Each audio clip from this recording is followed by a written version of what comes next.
Stock మార్కెట్లో invest చేసి మీ డబ్బులు డబుల్ చేసుకోవాలనుకుంటున్నారా? సుందరరామిరెడ్డి గారి లైవ్ సెమినార్ కి అటెండ్ అవ్వండి. నమస్తే రమ్మగారు. నమస్తే జయ. ఏదైనా కొంచెం పెద్ద కథ చెప్తారండి? పూర్వం అంట ఉజ్జయిని నగరంలో ఆ, సాగర్ దత్తుడు బుద్ధవర్మ అని ఇద్దరు వ్యాపారస్తులు ఉండేవాళ్ళు. ఓకే. ఈ సాగర్ దత్తుడు సహజంగా ఆయన వ్యాపారం అయింది. బుద్ధదత్తుడు ఏంటంటే కొంచెం రాజకుటుంబానికి, బుద్ధవర్మ రాజకుటుంబానికి చెందిన వ్యాపారి. ఓకే. ఈ సాగర్ దత్తుడు సముద్రం మీద వ్యాపారం చేసేవాడు. ముందు ఏదో మగపిల్లలు ఉన్నారు. ఈయన ప్రయాణం అవుతున్నప్పుడు వాళ్ళ ఆవిడ భార్య అప్పుడే నెల తప్పింది, ప్రయాణం అయిపోయాడు. అయితే సముద్ర మధ్యంలో కొన్ని పడవలు ఒక చోట ఆపుకుని కలుసుకుంటారు కదా, ఆ కలుసుకున్నప్పుడు బుద్ధవర్మని కలుసుకున్నాడు. ఓకే. అప్పుడు ఏదో ఒక మాటల సందర్భంలో నీకెంత ఉంది, నాకెంత ఉంది, నువ్వెంత నేనెంత అని డిస్కషన్ పెట్టి నీకు నాకు ఆడపిల్ల మగపిల్లాడు పుడితే మన పిల్లలకి పెళ్ళిళ్ళు చేద్దామని చెప్పుకున్నారు. అప్పుడే డిసైడ్ ఆ చేసేసుకున్నా. పట్ల అలాగే జరిగి పిచ్చి రోజులు కదా, మాట్లాడుకున్నారు, బాగానే ఉంది. అయితే ఏమైంది, మన సాగర్ దత్తుడు ఇంటికి వచ్చేసరికల్లా వాళ్ళ ఆవిడ మెడ మీద మెడలో ఒక మల్లెపూలు దండేసినంత పిల్లని ఎత్తుకొచ్చింది. అబ్బో ఎవరి మల్లిక అని అడిగాడు ఆయన. మన కూతురే, ఇప్పుడు మొన్న మీరు వెళ్ళాక పుట్టిన పాపాయి అని చెప్పింది. బాగుంది పిల్ల, ముద్దుగా. పిల్లకి మల్లిక అని పేరు పెట్టారు. మల్లె పువ్వులేనే చక్కగా ఉండేది. సరే ఏమైంది, మన ఇతను కూడా, మన బుద్ధవర్మ కూడా ఊరు చేరిపోయాడు. ఊరు చేరిపోతే ఏమైంది, ఈయన చెప్పాడు, వసే మరి పిల్లాడిని డెలివరీ అయిపోయింది కదా, పిల్లవాడిని ఎత్తుకురమ్మన్నాడు. పిల్లవాడిని ఎత్తుకురమ్మంటే వాడు ఒక కన్ను, ఒంటి కన్ను ఒక కన్ను మూసిపోయింది, గూని బాగుండ్లా అస్థిపంజరంలా ఉన్నాడు పిల్లాడు. ఇదేంటి ఈ ఒంటెని కన్నావు అన్నాడు. ఒంటెని కన్నావు ఏమిటంటే ఆయన తండ్రి ఒంటె అనేసరికల్లా వాడు ఆకారం పాపం బాగుండలేదు కదా, అందరూ ఓష్టుడు అని పిలిచేవాళ్ళు వాడిని. అయ్యో. ఓష్టం అంటే ఒంటె, గూని పిల్లవాడు. ఇంకా ఏవో పిల్లలు ఉన్నారు వాళ్ళకి, ఈ పిల్లాడు. అయితే ఊరంతా వాడిని అలాగే పిలిచేవాడు. ఇతను ఏమన్నాడు, వసే ఎలాగే నేనేమో సాగర్ దత్తుడితోటి పెళ్లి సంబంధం మాట్లాడాను, మన పిల్లాడికి వాళ్ళ పిల్ల నుంచి పెళ్లి చేస్తానని ఒప్పుకున్నాడు, ఇప్పుడు పిల్లాడు పుట్టాడని ఉత్తరం రాయాలి కదా అంటే రాయమని. పిల్లాడు పుట్టాడు అని ఉత్తరం రాస్తే మాకు ఆడపిల్ల పుట్టింది, పేరు మల్లిక అని పెట్టాం, పిల్ల బాగుందని చెప్పాడు. బాగుండేదని ఈయనేం చెప్తాడు, ఊరుకున్నాడు. ఊరుకున్నాక పిల్లాడికి ఒక 4-5 ఏళ్ళు వచ్చాక మన సాగర్ దత్తుడి దగ్గర నుంచి కొంతమంది ఈ ఊరు వస్తూ, ఏమంటే మా పిల్లని, మా సాగర్ దత్తుడు గారి పిల్లని మీ అబ్బాయికి ఇస్తామని ఒప్పుకున్నారట, మరేమోను పిల్లాడిని ఒకసారి చూసిరమ్మన్నారు, కాబోయే అల్లుడు అన్నారు. అనేసరికల్లా కాబోయే అల్లుడు లేడు, ఎక్కడికో వెళ్ళాడని చెప్పారు. చెప్తే ఈవిడేమంది, ఏమండి మనం మసిపూసి మారేడుకాయ చేద్దాం, పెళ్లి సంబంధం పోగొట్టుకుంటామా ఎక్కడైనాను, పిల్లాడిని అసలు చూపించద్దు కొన్నాళ్ల పాటు, పెద్దయ్యాక ఏదో ఒకటి చెప్పి చేద్దాం పెళ్ళి, ఈ లోపల స్నేహం పోగొట్టుకోవడం ఎందుకు, వ్యాపార సంబంధాలు ఉన్నాయి, పెళ్లి దాకా మన వ్యాపార బంధం ఇలా నిలబెట్టుకుందాం, రాబోయే లక్ష్మిని కాపాడుకోవాలి కానీ చెడగొట్టుకోకూడదు, పిల్లాడి మీద వాడికి చూపించకుండా ఏదో వేషం వేద్దామని చెప్పింది. 4 ఏళ్లకు ఒకసారి వచ్చారు, 8 ఏళ్లకు ఒకసారి వచ్చారు. 8 ఏళ్లకు వచ్చినప్పుడు ఏమన్నారు, మా పిల్లాడు తామ్రలిప్తి నగరంలో ఉన్నాడు, ఊళ్ళో లేడు, మేనమావ దగ్గర వేదాధ్యయనం చేస్తున్నాడు అని చెప్పారు. పిల్లాడికి 14 ఏళ్ళకి వచ్చాక ఇంకోసారి వచ్చారు. వచ్చేసరికల్లా ఏమైంది, ఈసారి అన్నారు పిల్లాడు అక్కడే చదువుకుంటున్నాడంటే వాళ్ళు ఆశ్చర్యపోయారు. అదేమిటి 14వ ఏడు వచ్చింది, 8వ ఏడు వచ్చినప్పుడు మేనమామ అన్నారు, 8 నుంచి 14, 6 ఏళ్ళ వేదాధ్యయనం చేసి వాడేం చేస్తాడు, వ్యాపారం చేసుకోవాల్సిన వాడు, తండ్రి వ్యాపారంలోకి 12-14 ఏళ్ళ సరికి వ్యాపారంలో కుదురుకోవాలి, వ్యాపారం లేదు పాడు లేదు, ఏమిటో ఇలా చెప్తున్నారు ఏంటని పోయి ఇంటికి వెళ్ళి సాగర్ దత్తుడితో చెప్పారు. ఆయన అన్నాడు, అలా కుదరదు, ఎలాగైనా పిల్లాన్ని చూపించాల్సిందేనని చెప్పండి. పెళ్లి నుంచి చూపించలేదు కదా, చూపించలా, ఎన్నాళ్ళైంది చూడలేదు, పిల్ల పెళ్లి ఇడికి వచ్చేసింది, 14-15 ఏళ్ళు వచ్చినాయి, పిల్ల పెళ్లి చేసేయాలి, ఏమైనా సరే పిల్లాన్ని చూపించవలసిందేనని చెప్పమన్నాడు. మళ్ళీ పోయారు వీళ్ళు ఆయన దగ్గర నుంచి, సాగర్ దత్తుడి దగ్గర నుంచి కొంతమంది దూతలు. ఏమిటండి తేపకో కబురు చెప్తారు, పిల్లేమో ఈడేరిపోయింది, మేము పెళ్లి చేసేయాలి, మీ అబ్బాయిని పిలిపించండి, మేము ఇక్కడే ఉంటాం, పిల్లాన్ని చూడకుండా వెనక్కి రావద్దని చెప్పారు. కావాలంటే తామ్రలిప్తి నగరానికి మేమే వెళ్తామన్నారు. అనేసరికి వీళ్ళకి గొంతుకి కాయడం పడింది, వెలక్కాయ పడింది గొంతులో. ఏం చేయాలి, బాగా ఆలోచించి భార్య అంది, అలా కాదండి, ఎవరో ఒక పిల్లాన్ని మన దగ్గర ఉన్న వాళ్ళల్లో కాస్త సలీసుగా బాగున్న వాడిని చూసి పిల్లకి ముడెట్టేద్దాం, ఏముంది ఓం పెళ్ళిళ్ళు, తర్వాత కాపురం మనవాడితో చచ్చినట్టు చేస్తుంది, ఎవరో ఒక పిల్లాన్ని చూపించమని. దొంగ మొహం. అక్కడి నుంచి ఏమైంది, ఈయన చూసుకున్నాడు, చూసాడు, అటు చూసి చూసి తన దగ్గర పాలనలో తన పోషణలో ఉన్నటువంటి కొన్ని బ్రాహ్మణ కుటుంబాల్లో చూస్తే కాస్త 1-2 ఏళ్ళు అటు ఇటుగా ఉఠావుగా ఉన్న ఒక పిల్లవాడిని సెలెక్ట్ చేసుకున్నాడు. వాడి పేరు యజ్ఞదత్తుడు. బ్రాహ్మల అబ్బాయి, వీళ్ళేమో వ్యాపారస్తులు, తెలిసిందే కదా. ఉమ్.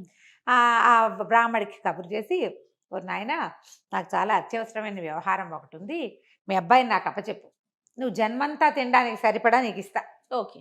నీ పిల్లాడి భవిష్యత్తుకు వచ్చిన ఇబ్బంది లేదు, నీకు వచ్చిన ఇబ్బంది, నా పాలనలో ఉన్నావు, ఇన్నాళ్ళు నేనే నిన్ను పోషిస్తున్నాను అనేసరికి అలా బ్రాహ్మడు అన్నాడు, దాందేముందండి, మీకు ఏదైనా పని ఉంటే మేము కాదంటామా, ఇన్నాళ్ళుగా మా పోషణ చూస్తున్నారు మీరు, పిల్లాడిని పంపుతానని పిల్లాడిని అగ్నిదత్తుని పంపించాడు. పంపించి ఏం చెప్పాడు, ఒరే వీళ్ళు ఏం చెప్తే అది చెయ్యి, కాదు కూడదు అనబాక, వాళ్ళ అబ్బాయిగా చెలామణి అవమన్నా సరే నువ్వు అయిపోవాల్సిందే. ఒప్పుకున్నాడు అగ్నిదత్తుడు. ఇక రాగానే వీళ్ళేం చేశారు, ఆ ఊరు నుంచి వచ్చారు కదా ఉజ్జయిని నుంచి, ఆ ఉజ్జయిని నుంచి వచ్చిన దూతలకి అగ్నిదత్తుని చూపించారు. వాళ్ళేమో చక్కగా పొడుగ్గా తెల్లగా పండల్లే ఉన్న పిల్లాడిని చూసి, అబ్బో ఎంత బాగున్నాడు, మల్లికమ్మకి సరైన ఈడు జోడు, లక్షణంగా ఉన్నాడు అని చాలా సంతోషించారు. పెళ్ళన్నారు. పెళ్ళనగానే వీళ్ళేం ఆలోచించారు, ఇప్పుడు ఏం చేయాలి ఆలోచించి, సరే ఓ పని చేద్దామని ఈ పిల్లాడినే పెళ్లి కొడుకుని చేసి ఆ దూతల చేతికిచ్చి పంపించారు ఈ అగ్నిదత్తుడిని. అయితే ఏం చేశారు, వీడితో పాటు ఆ గూనివాడిని కూడా పంపించారు, అసలు పిల్లవాడిని. అసలు పిల్లాడిని కూడా. వీడికి ఈ పిల్లాడికి పెళ్లి కొడుకు సామాన్లన్నీ గూనివాడి చేతికిచ్చి, వాడికి బ్రాహ్మడి వేషం, వీడికి పెళ్లి కొడుకు వేషం వేశారు. బ్రాహ్మణ అబ్బాయిని పెళ్లి కొడుకుని చేసి అసలు పెళ్లి కొడుకుని బ్రాహ్మణ్ణి చేశారు. చేసి సామాన్లు చేతికిచ్చి, ఒరే ఈ పిల్లాడి కుర్రాడు ఎవరిని పెళ్లి చేసుకుంటాడో అది నీ పెళ్ళం, నిన్నే చూపిస్తే వాళ్ళు నీకు పిల్లలు ఇవ్వరు కాబట్టి నీకు బదులుగా వీడిని చూపిస్తున్నావు అంతే, ఇది మనసులో పెట్టుకోమని చెప్పారు. ఈ గూనివాడికి పెళ్లి చేసుకోవాలని ఉంది, ఈడు వాళ్ళందరికీ పెళ్ళిళ్ళు అయిపోతున్నాయి, వీడికి పెళ్లి చేసుకోవాలని, దానికి పెళ్ళి అయ్యే మార్గం లేదు, ఎలాగోలాగా చక్కటి పెళ్ళి వస్తుందంటే మనకేం నష్టం, సరేనన్నాడు. అందరూ కలిసి పోయారు. ఆ దూతలతో కొంతమంది సైన్యాన్ని, కొంతమంది చుట్టుపక్కలని ఇచ్చి పంపించారు. పెద్దగా చుట్టుపక్కల కాదు, సేవకులు సహాయకులను ఇచ్చి పంపారు. పంపించాక తీరా అక్కడికి వెళ్ళాక వాళ్ళందరూ చాలా సంతోషించారు. అయ్యి బాబాయ్ ఎంత బాగున్నాడు, పండెళ్ళే పిల్లాడు, మన వాళ్ళల్లో ఇంత చక్కటి వాడిని చూడం అని ఆశ్చర్యపోయారు. సరే చక్కగా యథావిధిగా పెళ్లి చేశారు.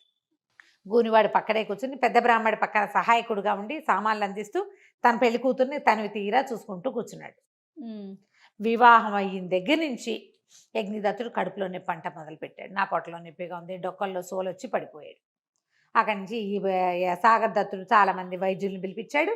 వాళ్ళంతా వస్తే ఆ మందు ఈ మందు ఇస్తే, ఈ పెళ్లి కూతురు ఉంది కదా ఈ మల్లిక, సాగర్ దత్తుడు కూతురు, భర్తకి కడుపులో నొప్పి వస్తే అతను చూసుకోవద్దు, నాకెందుకు, నేను పెళ్లి కూతురున్నాను, లోపలికి వెళ్ళకుండా దగ్గర కూర్చుని ఇతనికి కావాల్సిన సేవలు చేసి ఆ మందులన్నీ పోసి మద్యం పానం చూసుకుని దగ్గరే ఉంది, వదిలిపెట్టకుండా. 2-3-4 రోజులు గడిచాక ఎన్ని మందులు ఇచ్చినా వాడు నొప్పి తగ్గట్లే. వాడికి నొప్పి ఉంటే కాదు, నొప్పి లేదు వాడికి, దొంగ నొప్పి. వాడేం చేశాడు, నాకు తగ్గటం లేదు, మా అమ్మని నాన్ని చూడాలనిపిస్తుంది, నా భయం వేస్తుందని మొదలుపెట్టాడు. పెళ్ళయ్యాక చాన్నాళ్ళు 6 నెలలు ఇక్కడ ఉంచుకునే ఎత్తులో ఉన్నారు వాళ్ళు. ఇక్కడ 6 నెలలు ఎక్కడ, వారం కూడా ఉండేలాగా లేడు. మా ఇంటికి వెళ్ళిపోతా అంటే ఆ వైద్యుల్లో పెద్ద ఆయన ధన్వంతరి గారు అన్నాడు, పిల్లవాడిని ఇంటికి పంపించేసేయండి, 10 రోజులు ఉండొచ్చి కాస్త పొట్ట నొప్పి అది తగ్గాక మళ్ళీ పిలిపించుకుందాం రామన్ నగర్కి, కాస్త అమ్మని నాయన్ని చూస్తే పిల్లవాడు స్వస్థత చెందుతాడు, చిన్నపిల్లాడే, చిన్నవాడు కదా, కడుపులో నొప్పి ఎక్కువ వచ్చేసరికల్లా బెంగ పెట్టుకున్నట్టున్నాడు, అందుకే తగ్గడం లేదు, నాకు ఒళ్ళు జ్వరంగా ఉందంటాడు. ఎంతసేపు జ్వరం చూస్తే ఏమి ఉండదు, నాకు జ్వరం అంటాడు, తిండు. ఇక ఇప్పుడు పెళ్లి తర్వాత చేయవలసిన శుభకార్యాలు ఏవి చేసే వీలు లేదు, నా కడుపులో నొప్పి అంటుంటే ఏం శుభకార్యం చేస్తారు, అదే కదా. సరే ఈయన ఏం చేశాడు, బోళంత బంగారము, వెండి సామాన్లు, గీమాన్లు, ముత్యాలు, రత్నాలు, వజ్రాలు అన్నీ కొలిచి డజన్ల కొద్ది పనివాళ్ళని, 4 గుర్రాలని, 2 ఏనుగుల్ని, బోల్డంత పరివారాన్ని, పల్లకీల నిండా బట్టల్ని ఇచ్చి పిల్లని కాపురానికి పంపించేసాడు. మరి పిల్లాడు వెళ్ళిపోతుంటే పిల్లని పంపొద్దు, పిల్లేమో మా ఆయన కడుపులో నొప్పి ఆయన నేనే చూసుకోవాలంటుంది ఆ పిల్ల. పంపించారు. పంపిస్తే అయితే ఇక్కడ ఏమైంది, ఓ పక్కన వీడు కడుపులో నొప్పి అంటుంటే ఈ గూనివాడు ఈ పిల్లతో కొంచెం సరసాలాడడానికి ట్రై చేస్తున్నాడు. ఆ పిల్లకి చికాగ్గా ఉంది, ఏమిటి వీడు నాతోటి భావరక్షణ చేస్తాడు, బ్రాహ్మడు వాడిని ఏం అనడానికి వీల్లేదు. ఇతనికి ఏం భయం వేసింది అగ్నిదత్తుడికి, ఈ గూనివాడ వెధవ ఇక్కడ ఉండగానే విషయం అంతా బయట పెట్టేస్తాడేమో, నేనే దీన్ని అసలు మొగుడిని అంటాడో ఏమిటోనని ఇంటికి వెళ్ళిపోతేనే మంచిది కదా అనుకున్నాను. ఇంటికి వెళ్ళాక ఏం చేశారు, అక్కడ వాళ్ళంతా విశేషంగా వైద్యుల్ని పిలిపించారు, ఏదో ఓం అన్నారు, తగ్గిపోయింది కడుపులో నొప్పి, నొప్పి తగ్గిపోయింది. అక్కడి నుంచి సాయంకాలం శుభకార్యం అన్నారు, రాత్రి అంతఃపురంలో ఏకాంతవాసానికి వీళ్ళకి పెద్ద అంతఃపురం రెడీ చేశారు. ఈ పిల్ల చక్కగా అలంకారం అది చేయించుకొని లోపలికి వెళ్తే దాని చెలికత్తతో సహా వెళ్ళింది. వెళ్తే అక్కడ అగ్నిదత్తుడితో పాటు గూనివాడు కూడా ఉన్నాడు. వీడెందుకున్నాడు అని అడిగింది. ఇతను ఎందుకున్నాడు ఇక్కడ, అనేసరికల్లా ఇతను ఏమన్నాడు, నేను వెళ్ళిపోతున్నాను అని చెప్పి గబగబా నడిచి వెళ్ళిపోతుంటే అమ్మాయి తలిపి, అదేమిటి నన్ను వదిలిపెట్టి వెళ్ళిపోతామేమిటి, అసలు ఏం జరుగుతోంది ఇక్కడ. ఈ లోపల ఏమైంది, ఈ అబ్బాయి కడుపులో నొప్పి తగ్గిందంటే వాళ్ళ నాన్న అందరికీ దానాలు ధర్మాలు చేసి అల్లుడు స్వస్థత చెందాడు, ఏం భయం లేదని వాళ్ళు. ఇక్కడ పెళ్లి కుమారుడికి రాజకుమారుడికి పెళ్ళి అయిపోయిందని ఊరంతా తాగి తందనాలు ఆడుకుంటున్నారు. ఇక్కడ 3-4 రోజులు బోళ్ళు ఉత్సవాలు కూడా జరిగినాయి. అందరూ గందరగోళంగా ఉన్నారు. ఈ పిల్ల ఇతను వెంట పడింది యజ్ఞదత్తుడి వెనకాల. అదేమిటి నన్ను వదిలిపెట్టి వెళ్ళిపోతావంటే, నేనేం చేయను, నీ ప్రారంధ కర్మ, నేను చేయగలిగేది ఏమీ లేదు, నీకు భగవంతుడు ఇచ్చిన భర్త వాడేను, నీ జీవితాన్ని ఏదో ఒకటి చేసుకో, నేనేం చేయలేను, నాకు ఇది తప్పనిసరిగా ఈ పని చేశానని పరిగెత్తుకుంటూ వెళ్ళిపోయాడు. వెళ్ళేసరికల్లా గూనివాడు ఈ పిల్ల వెంట పడిపోయాడు. ఆ పిల్ల ఏం చేస్తే ఒక్క తోపు తోసింది. తోసేసరికల్లా వీడు మంచానికి అవతల పడ్డాడు. ఈ చెలికత్తెలు, ఈ అమ్మాయి చెలికత్తెలు తెల్లబోయి చూస్తుండగానే వాడికి స్నేహ సేవకులు వచ్చారు. వాడి సేవ చేసుకునే లోపల ఈ పిల్ల పరుగులు పెడుతూ వాడి వెనకాల పరిగెత్తుకుంటూ యజ్ఞదత్తుడి వెనకాల వెళ్ళింది. వెళ్తే అంతఃపురంలో అన్ని చోట్ల దాసదాసి గణమంతా శుభ్రంగా తినేసి తాగేసి తందనాలు ఆడుకుంటూ ఉన్నారు. ఊరంతా మత్తులో జూగుతోంది. వీళ్ళ నగరంతా వీళ్ళ చిన్న జమీ లాంటిది అనమాట. పరిగెత్తి పరిగెత్తి ఎవరో వెళ్తుంటే అతనేననుకుని అటువైపు పరిగెత్తి కనపడలే. అయితే అక్కడ ఈ జనాలంతా తాగేసి ఉన్నారు కదా, ఒక కాపాలికుడు ఒక ఆయన బోల్డని సామాన్లన్నీ చుట్టుపక్కల పెట్టుకుని తాగేసి పడిపోయినాడు. ఈ అమ్మాయి అటు ఇటు చూసి ఏం చేసింది, గబగబా తన నగలన్నీ మూట కట్టేసింది. పైన ఇట్లా ఉత్తరీయము అవి బోల్డని ఉంటాయి కదా, ఇలా మేలు ముసుగు, ఆ ముసుగులో మూట కట్టి రొంటిని పెట్టుకుని ఆ కాపాలికుడి బట్టల్లో నుంచి 2 కాపాలిక వస్త్రాలంటే ఎర్రటి బట్టలు, తర్వాత తల మీద కట్టుకునే ఒక ఎర్రగుడ్డ తీసుకుని చకచక కాపాలిక వేషం వేసేసుకుంది.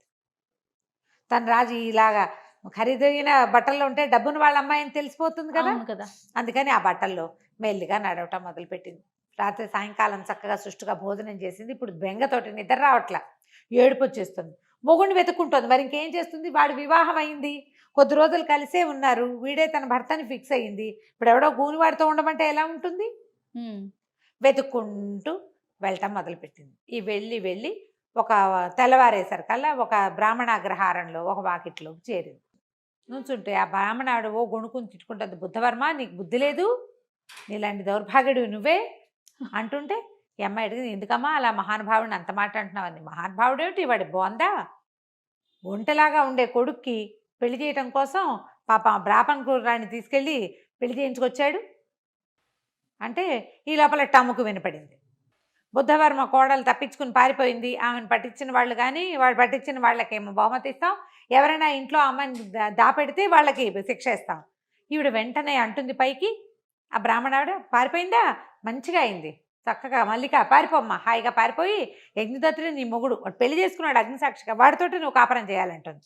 ఈ అమ్మాయి నిర్ఘాంతపోయింది. వెళ్ళి అక్కడ కూర్చుని బిక్కమొహం వేసి, నేనేనండి మల్లికని అని చెప్పేసరికి ఆవిడ తెల్లబోయి, అయ్యో ఇదేమిటమ్మా ఈ అవతారం, బోళ్ళంత డబ్బున్న వాళ్ళ పిల్లవి ఇటా ఉన్నావు ఏమిటంటే, ఏం చేయను, నిన్న రాత్రి ఏకాంత మందిరం అన్నారు, ఆ మందిరంలో ఆ గూనెబ్బాయి ఉన్నాడు, చెలికత్తలంతా ఉన్నారు, వీడే నీ మొగుడని యజ్ఞదత్తుడు కాస్త వెళ్ళిపోయాడు, నా భర్త ఏమో వెళ్ళిపోయాడు, ఏం చేయాలో తెలీదు, అతను వెనకాల పరిగెత్తుకుంటూ వచ్చాను, ఊరంతా తప్పదాగి దోగిపోతున్నారు, భయం వేసింది, అక్కడ ఎవరో కాపాలికుడు కనపడితే ఆ వేషం వేసుకొచ్చాను అంటే ఆవిడ ఏం చేసింది, దామా లోపలికి రాని లోపల తీసుకుపోయి ఆ బట్టలు తీయించి శుభ్రంగా తలంటి పెట్టి, మరి రాత్రి నుంచి దుమ్ము కొట్టుకుపోయిన ఏ పిచ్చిగుడ్డలో అవి శుభ్రంగా స్నానం చేయించి మంచి బట్టలు ఇచ్చి పక్కన కూర్చోబెట్టుకుంది, అన్నం పెట్టింది.